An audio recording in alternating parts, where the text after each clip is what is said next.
What's up, guys? Chris, how you doing, my man? Hey, I'm doing well. This is delightful to have you on. First of all, Hall of Famer. How does that feel to be called a Hall of Famer? Yeah, that's awesome. To get the recognition for something I put my heart and soul into all these years is definitely nice. I mean, Jesus, I couldn't believe it. So we do a fight reaction shows on Saturday nights, and we do play-by-play and all that fun stuff. And then as I'm doing it, we had like 10,000 people watching, and all of a sudden I was like a big fanboy. When I saw you in the crowd and they announced that you're going to be in the Hall of Fame over there, I mean, the emotions that was going through, and that was a surprise, correct? Yeah, I had no idea, dude. I had no idea. I was pretty much up there kind of by myself. I had a buddy with me, but I was completely surprised. Was there something like, hey, there's something not right about this whole thing? You did the Q&A with the fans. Was there anything that gave a hint that maybe something's a little off? No. I just thought I was a guest fighter. I've done it plenty times before. I did the documentary series thing for Fight Pass called Year of the Fighter, and I don't think it has come out yet. So Megan Oliva the day before said, "Oh yeah, they're gonna do a little preview of the Year of the Fighter." I'm like, "Oh," so even when I was in the arena and the video came up, I at first thought it was like a preview for the thing I did in the summertime. So it took me a little bit to realize what was going on. Ladies and gentlemen, if you're just jumping in, we're here with Frankie Edgar. I pretty much needs no introduction. This guy's been around the game for many years, a champion, a Hall of Famer now, and an actor. We're going to be talking about the Bastard Sons and all that fun stuff. But before we get underway with that, I wanted to throw something out there to you. I was curious. I mean, listen, you meet a lot of fans along the way. I mean, meet and greets and signings and all this crazy stuff. You've won championships. You've been at the highs of the high. And I want to ask you this. UFC 196. McGregor versus Diaz. You, Brian Stan, Dominic Cruz you were forced to take a piss with the fans. I don't know if you remember this, but I couldn't believe this. I was going to the bathroom, and as I'm in the bathroom, I look over and I see Frankie Edgar taking a piss, and Dominic Cruz and Brian Stan, and I'm like saying to myself, these guys are in the commentary team. They're doing analysis, and they're taking. What was that about? Do you remember that night? Yeah, hey, we got a piss too, right? You know what I'm saying? So, yeah, that's funny. I kind of do remember that. Yeah, we're always running around like crazy, and when there's a break, we got to run, hit the bathroom real quick. So I remember that we were trying to get in and out. Yeah, and all the fans were attacking you guys for pictures. It was hilarious. Yeah. It was fucking hilarious. I couldn't believe it. I remember going back to the seats, and I was telling my buddies, "Yo, I just took a piss next to Frankie Edgar over here, and here we are taking pictures." I appreciate you stopping and taking a picture. No, man, that's all love, man. I always appreciate the fans, Yeah, it's kind of a cool thing, and it's pretty sweet for me to get a chance to talk to you because that was in 2016 of March, and we started our show in August, and then ever since then we've been doing it. It's our full-time job, and we cover athletes like you do in the sport. So this is a delightful moment for me to have you on the stream. So I really do appreciate you coming on. No, my pleasure, man. It's that's a very cool story, and good to see you guys are doing well and doing what you love to do. I appreciate that. Now I'm going to stop kissing your ass, and let's talk about the history of Frankie Edgar, and we're going to lead up into this movie. Actually, you know what? Let's talk about the movie real quick over here. Acting. How does that feel to be an actor? I mean, you're a UFC fighter, and now all of a sudden you're like, okay, now I'm an actor. What was the transition like? Yeah, I mean, honestly, the opportunity came across my desk, I guess you could say. I had Kevin on my podcast, Champion and Tramp podcast I do with Roger Matthews, and he was just a guest telling us about some projects he's done in the past, his military experience and whatnot. And a couple weeks after the interview, he reached out to me, and Roger said, "Hey, you want to be, have like a cameo role in this upcoming movie?" I'm like, "Yeah, hell yeah, sure, we'll do it."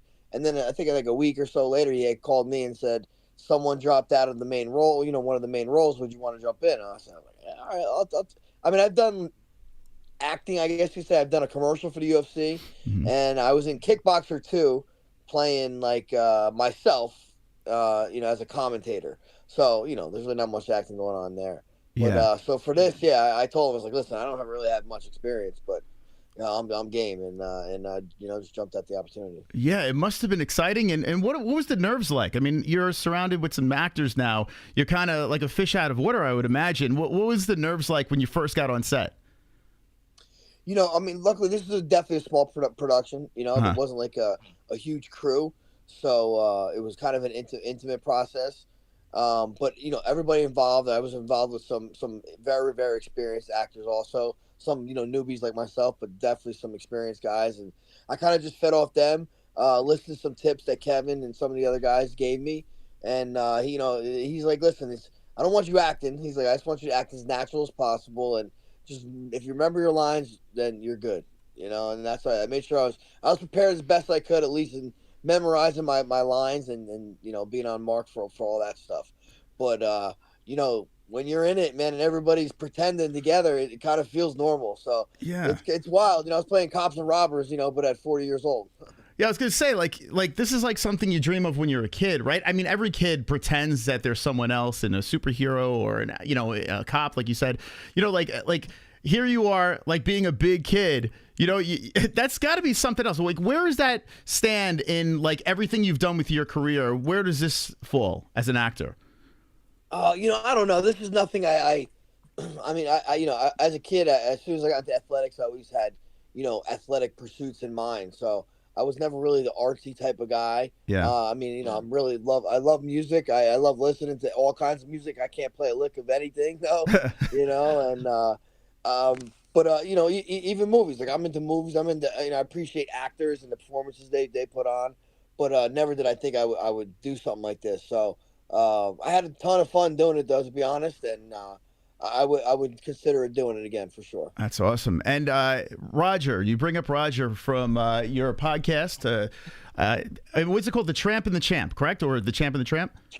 Yeah, Champ and the Tramp. Yeah. Okay. And I recognize Roger from the whole Jersey Shore and all that stuff. How did you guys link up?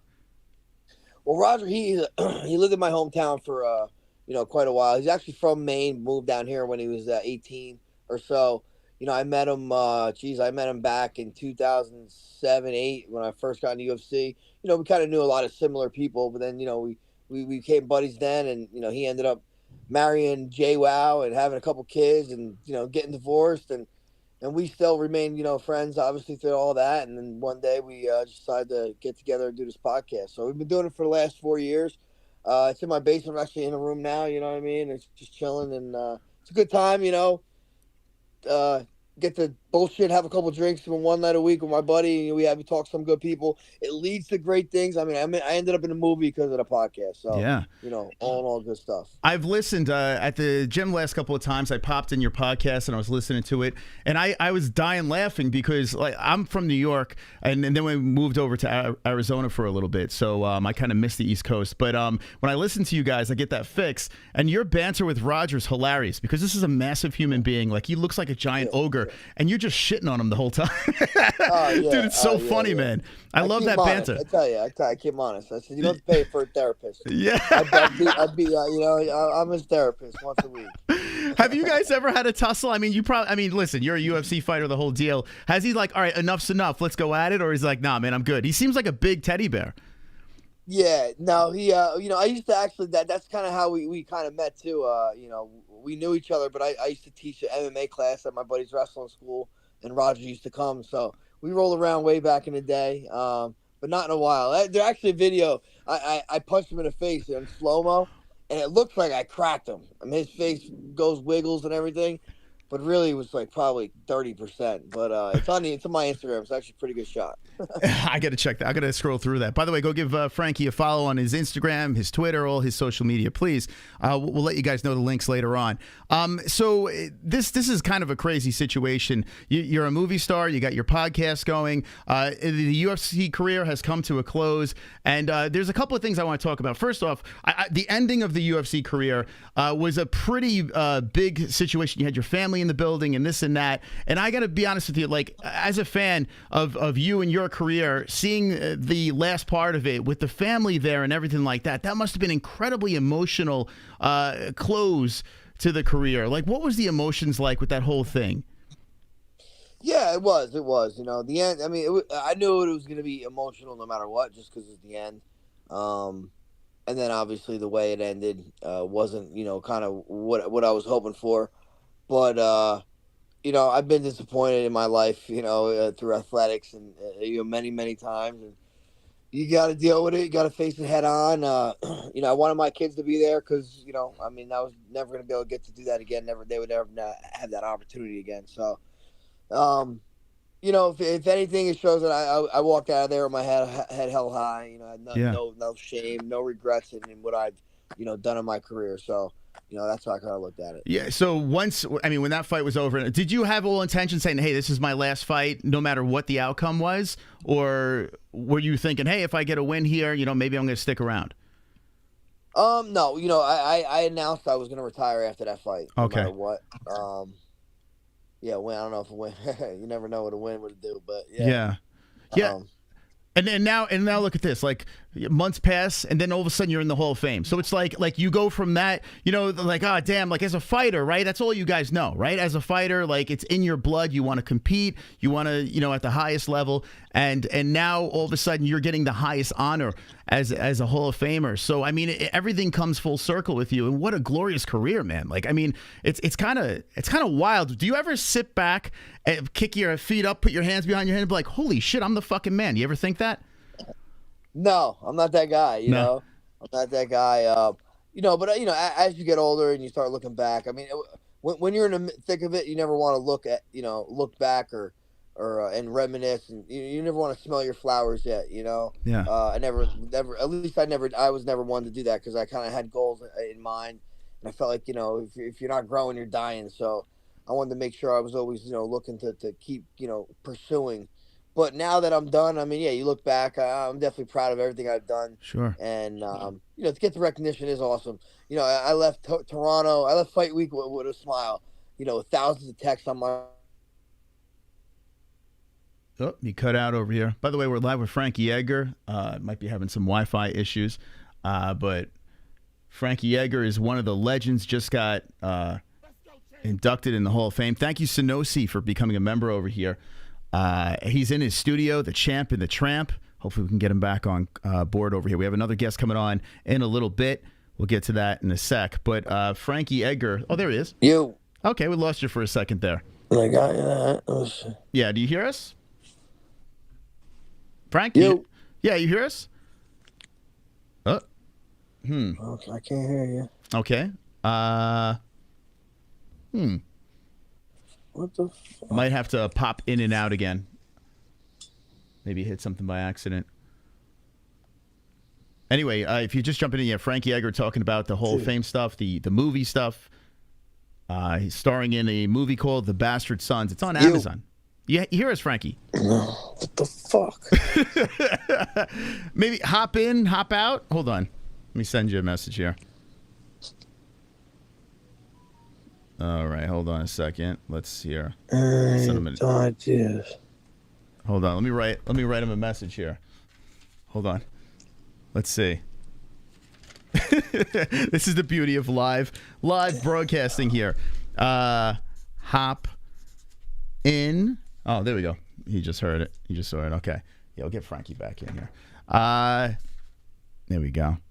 Let's do this. All right, we'll wait for Frankie to get back into the picture. But anyway, like I was saying, it's on Amazon. If you have Prime, you can go check it out. The Bastard Sons is the movie, so go check out The Bastard Sons. Frankie makes, well, I mean, I guess technically not his acting debut, but I mean, he's got a lead role in a movie that he plays a pretty big part in on The Bastard Sons, and he, beats people up and gets shot in the neck and shit, and a lot of things happen.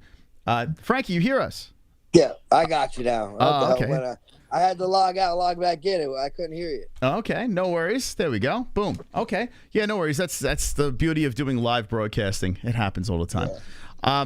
But yeah, I was just telling the audience about the Bastard Sons, and Amazon is how you can see that. So please go check it out. Was it weird seeing yourself in a movie like that? All bloody and shit? Yeah. No, I mean, I've definitely seen myself bloody before. Yeah.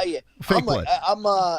I don't like watching myself fight much and stuff. So yeah, it was definitely weird. Definitely weird. That must have been odd. Yeah, I mean, I always get weirded out if I watch a replay of my podcast. I can only imagine on the big screen, you know, where you're acting as another human being and stuff like that. It's pretty wild. But anyway, back to the UFC stuff. I did want to talk to you about a couple of fights here that really stand out for me. As a fan who I kind of came in the sport a little bit late, you know, I wasn't around for UFC 1, but when I was around, you were like just kicking ass, doing your thing, winning titles, and it was just it was a pleasure to watch. But you know what's weird? Like the fights that stick out the most for me as a fan, the Yair Rodriguez one. I mean, Jesus Christ. Everyone was counting you out. You know, here's this young, shiny new toy in the UFC. You know, they were clearly promoting this dude. And you go in there and just fuck him up. Was that one of the situations in your career? Does that stand out? I mean, you had some great moments, but where does that stand? Yeah, that definitely is up there. You know, I think I mentioned that. I don't know if it's my buddy or just some interview possibly. But, yeah, that's definitely one that stands out. You know, I wouldn't say it was a perfect performance, but I kind of buzzsawed through him, and you know, just look at how good he is today, and you know, I knew that win was gonna have a lot of value, you know, throughout my career, just because based on how good he is. Yeah. And what about the Chad Mendes fight? That's another. I remember. It's like imprinted in my head, the emotion coming out of you after you got that finish over there, first round. You know, a lot of people are either like, well, it's going to be a decision or Frankie's going to lose. Chad's a, you know, strong dude that hits hard and you go in there and knock him out. I don't think a lot of people were giving you that chance and you did that. So, like in a situation, where's Chad Mendes' fight? Is that above or under the Yair one? Those that's what I've said. Like, it's kind of funny because that's another fight I talked about. But, you know, like the fights that stand out the most are obviously winning the title. Sure. And then the Gray Maynard 3. Those are probably like the top two. But then Yair, Chad Mendes, and I would say the Cub Swanson, the first Cub Swanson fight all stand out pretty much. Isn't it crazy? Like when you look at your resume, if you were to just go over to the Tapology and just take a look and scroll down through the thing, you're like, holy shit, I fought these guys. Do you ever think, was there ever a time where you looked across the cage and you were like, I cannot believe I'm fighting this human being? Has that ever crossed your mind? BJ a little bit. Yeah. BJ just because you know, I mean, I looked up to BJ. There was an aura about BJ at the time. You know, like he was the prodigy and he was friggin' licking blood off his gloves. So a little bit, but you know, you got to get over that pretty quickly. Yeah, I'm sure. And I mean, do you call yourself BJ's daddy? Do you walk around saying that or no? No, not at all. Not at all. It's funny. Like, I mean, you were always very respectful. It seemed like within the UFC, you never seemed like the McGregor type or anything like that. But it seems like when you're around Roger and you're having fun on your podcast, you're yourself and you're having a lot of fun, loosey goosey. Has there ever been a fight where you're like, hey, fuck this guy? Have you ever thought that? I mean, in my mind, when you're looking across him, I always say, fuck this guy. Yeah. You got to have that moment. But as far as the lead up, not really. You know, me and Gray, I guess it was a little heated with the rivalry. But, you know, we had maybe I had some run-ins with him, you know, fight week. And I was like, fuck, you know, why is this guy acting like that? But, you know, it was just competitive shit. Like, nothing real. And you're married, you have kids, beautiful family. When you were in the UFC, when you started in the UFC, were you with the same woman or how long have you been married for? I've been married for 15 years. Yeah, me and my wife were together since we were 19. Wow. I tell you what, it seems like that's the secret sauce. Having a strong woman next to you while you're going through, like a lot of these fighters that we have on, it seems like when they're in a strong relationship, you know, someone to pick them up when they fall down and vice versa, or if they're, you know, cheer them on when they're winning, it seems like it helps tremendously. So when you met your wife 15 years ago, married for 15, you said? Married for 15, yeah. I met, me and my wife were in the same kindergarten class. Holy shit. So that was our wedding invitation. That is insanity. So you knew this woman since you were kids, and when did you start dating? We started dating my freshman year of college. Wow. Holy cow. So did you guys ever break up and sow your oats, or you stayed with the same woman? We you know, had a little rough patches, but no, we stayed together pretty much for the whole time. Wow, that's insanity. How the fuck? What's the secret? I am divorced, and then I remarried. I have a great wife, great family now, and I feel like I'm on the right path. Hopefully, let's fingers crossed. Jesse, if you're listening, I'm sorry. But what is the secret to a long relationship? Oh, I don't know. Just be honest to each other, I guess. It's probably the best bet. Um, and you got to find someone that you think you can be compatible with first. I think Yeah. some people jump in relationships a little too soon, and we were engaged for 5 years. So we definitely tested out and made sure we could last, and we lived together pretty much from the beginning too. That helped. Yeah, and I mean, you got your buddy Roger at the Jersey Shore fist pumping with the boys, right? I mean, that's got to be there's got to be a ton of temptation. You're a UFC fighter, you become a champion, the whole deal. How do you fight off temptation? Oh man, I just it's just not my I try to just stay loyal, like, be a loyal person, Yeah. and I really don't put myself. I don't really go out too much, or if I do, it's with some close people. I'm not really out and about, for the most part. Yeah, yeah.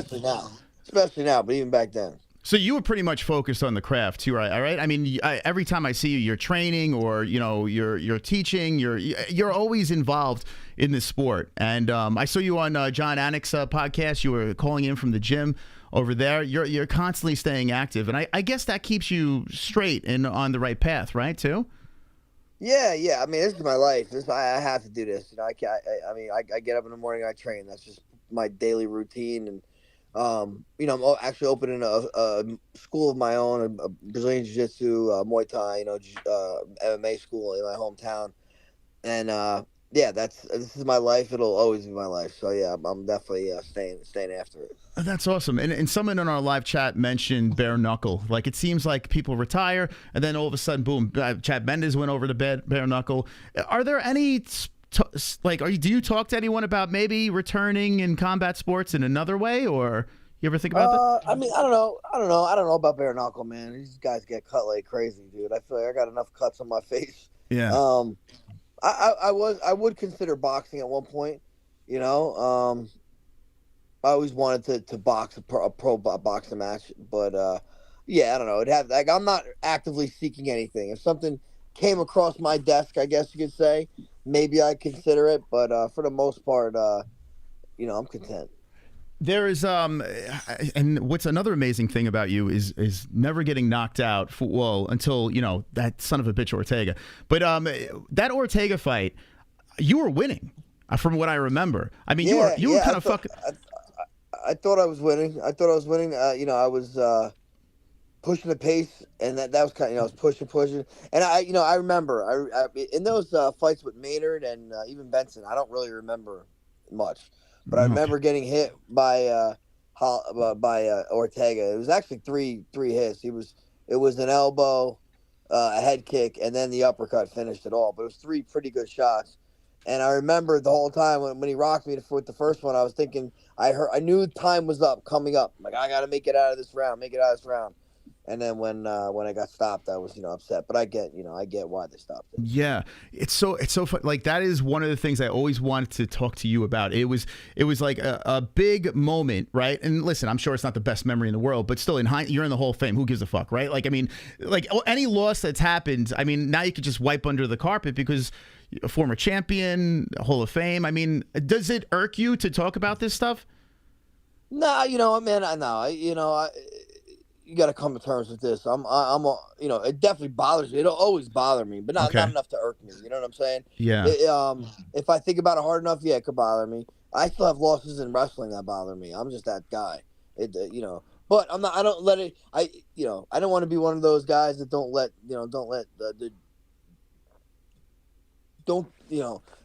Like, dwell in the past? Dwell in the past to let the hurt get in the way of the joy. I don't want to be that guy. Yeah. I could have the hurt a little bit. That's okay. But I still have the joy. So that's all good. Well, the beauty, too, is you got out at the right time. I understand it wasn't the way you wanted to, but still, you got out at the right time. So newer fans that come into the game, they still look at Frankie Edgar, and they don't say, oh, well, this happened and that happened. It's like, every fighter has their day. Some fighters stay too long. Like, for instance, BJ Penn, right? Like, that guy, or Tony Ferguson. It's like, whoa. Yeah. Why stick around? So I feel like you did it right. Like, you took another shot. You had your family in this whole thing, but now here you are in the Hall of Fame, and everyone's going to remember you for all your success and your great moments. So, I mean, I feel like you made it. You did it, right? Yeah, no, like I said, I really can have no regrets. Do I wish I won every single fight I went in? Of course. But that ain't life. And, I really don't. Would I do anything differently? I don't know if I would, because the way things out made me the person I am and gave me the life that I have, and I'm grateful, man. I have, first and foremost, my kids are healthy, and are loved, and we have a roof over our head, all that stuff. So, I'm blessed, and yeah, man, I lived an amazing life thus far. I got to live a Rocky movie. Like, Rocky's probably a big part of how I ended up being a fighter, believe it or not, and. Yeah, I got to live a little bit of a life like that. Has anyone approached you about your life story? I mean, Jesus, if there's a movie to me, that seems like it's it. No, nobody yet. But hey, someone out there listening, hey, I mean, yeah, I mean, right? Like, how could that not be a story? Your story, literally. I mean, you wrapped it up in a little bow. You're going to the Hall of Fame. I mean, that's the thing. Do you now when you walk around the streets, when you're holding your wife's hand, or if your wife, gets into an argument with you, do you like, hey, I'm a Hall of Famer? Like, do you ever say that to her or no? I hit her with a text today about something. I'm like, I had the thing. I was like, I'm famous. Yeah. I mean, you got a great sense of humor, like that's what everyone's loved about you, Anything in a fight in the cage, can you give us the funniest moment? I mean, you're in the craziest job ever. You're in your underwear in a cage fighting in front of a bunch of people. Has there ever been a moment where you just wanted to laugh, like something was crazy that happened? Someone say something like in an exchange or something like that? No, not really. Honestly, for the most part, no. I remember one time when I fought BJ Penn the first time we fought in Abu Dhabi, and it was outside, and I remember bugs whipping by me, and I remember thinking like, man, this is just like fighting in Seaside. You know what I'm saying? So I was like, man, this is very familiar. Speaking of Seaside, I mean, I've been to Seaside many of times. I mean, that's a place. I always tell people this: we go out. We try to pick up girls. If we didn't pick up girls, we get into a fight. Like, that was the fucking That's dude. What it is. Right? Absolutely. So you've had many of experiences like that? Many experiences. Yeah. I would say I honed my skills on that boardwalk. Yeah. Now it's like you can't do that. You see the ear and you got to back off, right? I mean, now it's a whole different ball game. But I remember when I was a kid, you would go to the bar. There was no cauliflower ear or anything. You didn't know who you were fucking with. Now there's a sign, right? When people see you, they like, oh wait, this is a UFC fighter. Do they kind of back off now if they don't know? I mean. Since I've been in the UFC, I have never gotten a fight outside of the UFC, I guess you'd say. Yeah. And known as the guy, as the upset guy, the smaller guy, 3 weight classes. I mean, that's got to be something that makes you proud, right? Looking back and saying, man, is it true that you had rocks in your pocket to make weight, like your coach said? Is that true? No, but I mean, I literally was, 150. When I first started, I was probably 152, 153, and I wasn't very big. Wow, that's crazy, man. And I remember Dana White saying a lot too. You don't belong in that weight class. You'd still fight over there. Like, you didn't care. It must have been great not to have to make weight, right? Yeah, no. The first half of my, for I think the first 15 fights of my career, I was at 55. I would eat the whole week. I mean, fight week I would go out. I'd eat amazing food all week, dude. It was great. That's awesome. Wrestling, I cut weight. I wrestled 141 in wrestling, but went right up to 55, and I wasn't cutting anything. It's kind of crazy. Yeah, you have that wrestling background, and weight cutting's a thing, right? That's just goes hand in hand with wrestling. But yet in the UFC, you're like, nah, I want to fight at 155. So why did you make that decision? Well, at the time, 55 was the lightest weight class. Oh, that's right. That's right.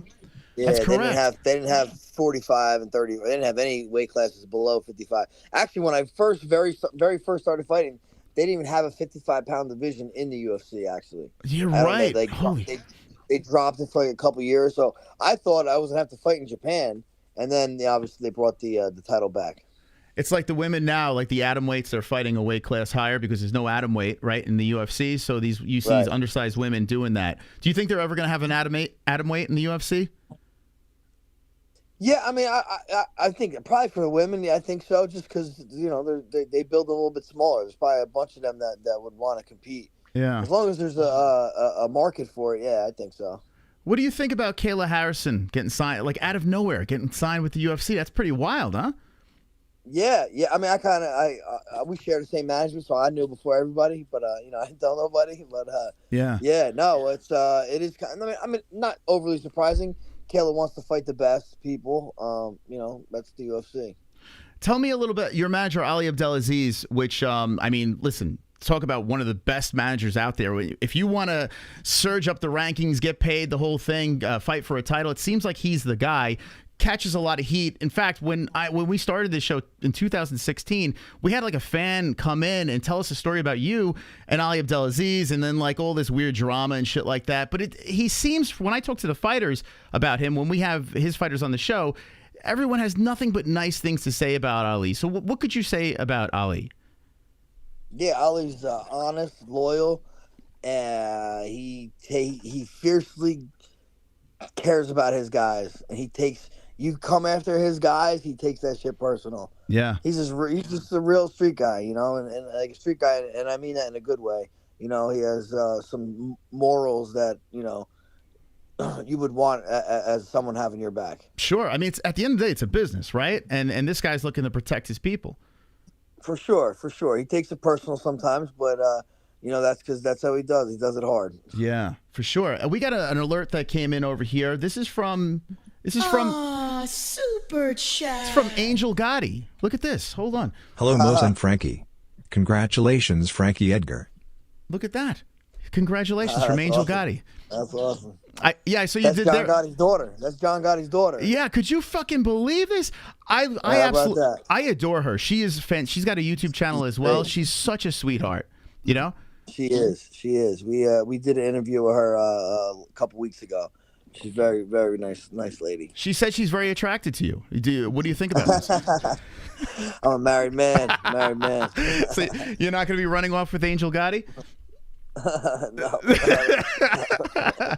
Yeah, I mean that could be scary too, because if you break up, you never know, right? It could go south. Jeez, that's a lot of baggage. A lot of baggage. I have another alert here. This is from Kai Noto coming in. Wonderful. Okay, let's hear what he has to say. Frankie, we normally bust people's balls when they come on the show, but I have the utmost respect for you. You are MMA royalty. Your fights against Maynard are right up there, if not better than Gotti versus Ward. Thank you for all you have done for the sport. Pretty nice words, right? Yeah, very nice words. Thank you. I thought he's gonna sneak a joke in there somewhere. All right, take it. Well, listen, I got a couple of minutes here. If you have a couple of minutes, do you mind if I open up calls, have people come in and talk to you? Yeah. Pretty cool. Hey, I appreciate it. All right, so here's the deal. You don't really see this much in interviews, and I like to have a little fun with the guests over here. So we have an audience. They're watching live now, and I thank you for the donations. I appreciate that. Hit the like button. Frankie Edgar's here. I'm going to drop a link in the chat, okay? You could click that link. You can come on the stream and talk to Hall of Famer Frankie Edwards. Let me set this up really quick over here. Give me a second, Frankie. Okay, I'm going to do this. Okay. Okay, we're going to pop this up.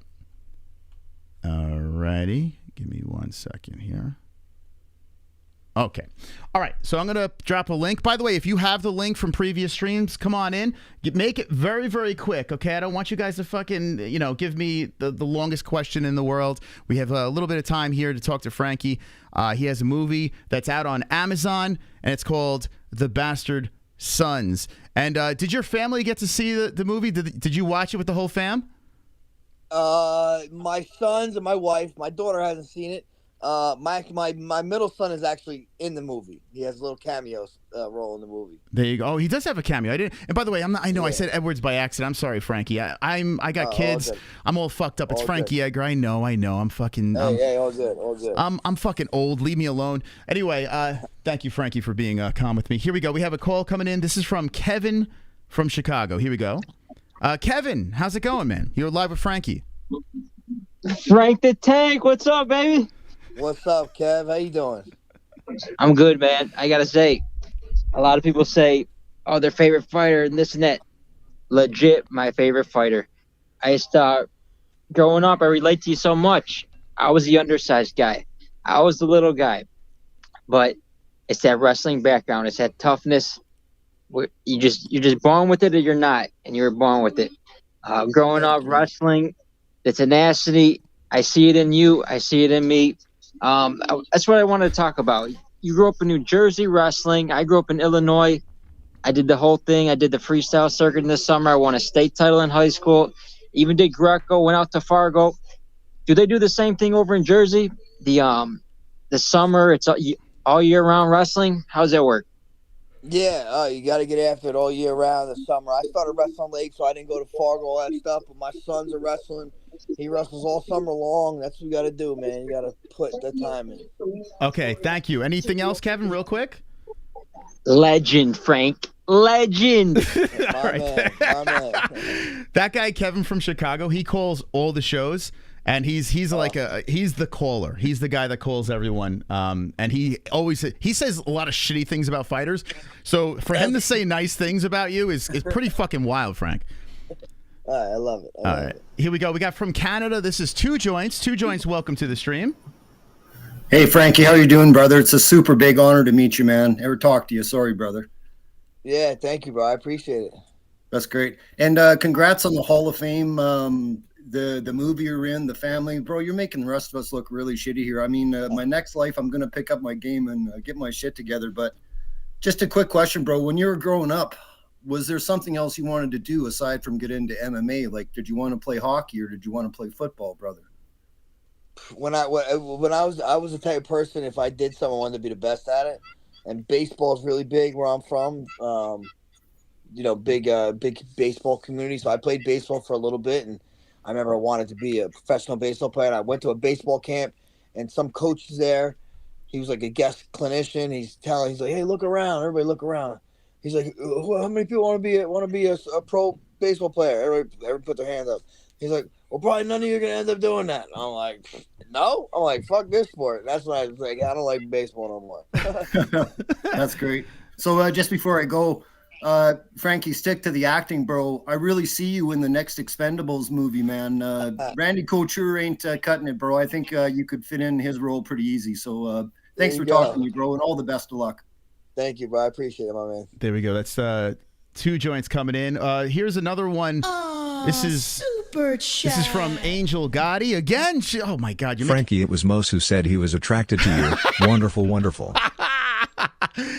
Angel just ratted me out. She said I was attracted to you.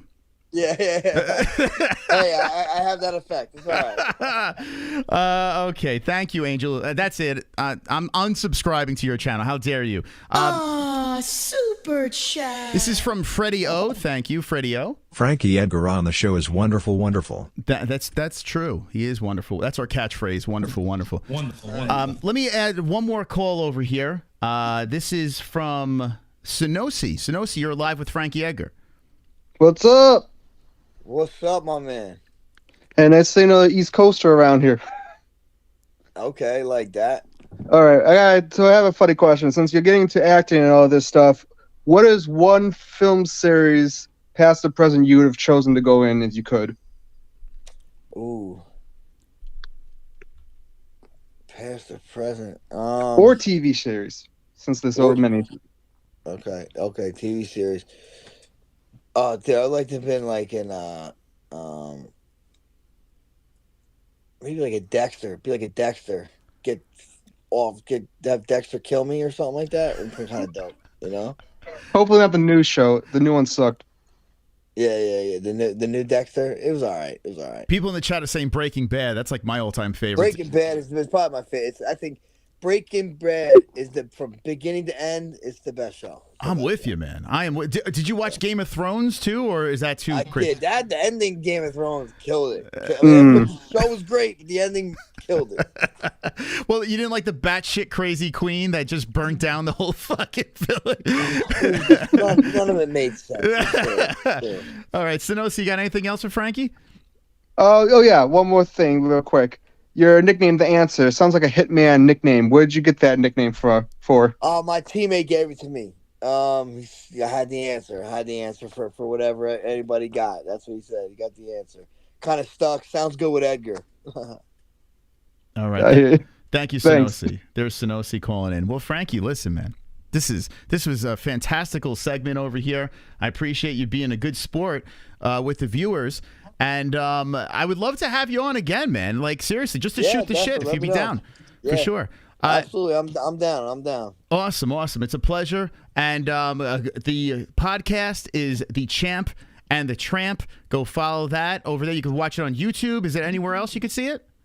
Rumble, Spotify, everywhere podcasts are available. Awesome. And The Bastard Sons on Amazon. Anywhere else it's on besides Amazon? Amazon, iTunes, Vudu. Awesome. Very good stuff here. Hey, Frankie, listen, this was actually a pleasure to have you on. You've been a great sport talking to the people out there, and I can't wait to chat with you again. Yeah, absolutely, Chris, man. Look forward to it, brother. Awesome. All the best. Ladies and gentlemen, that is Frankie, the Answer, Edgar on the show.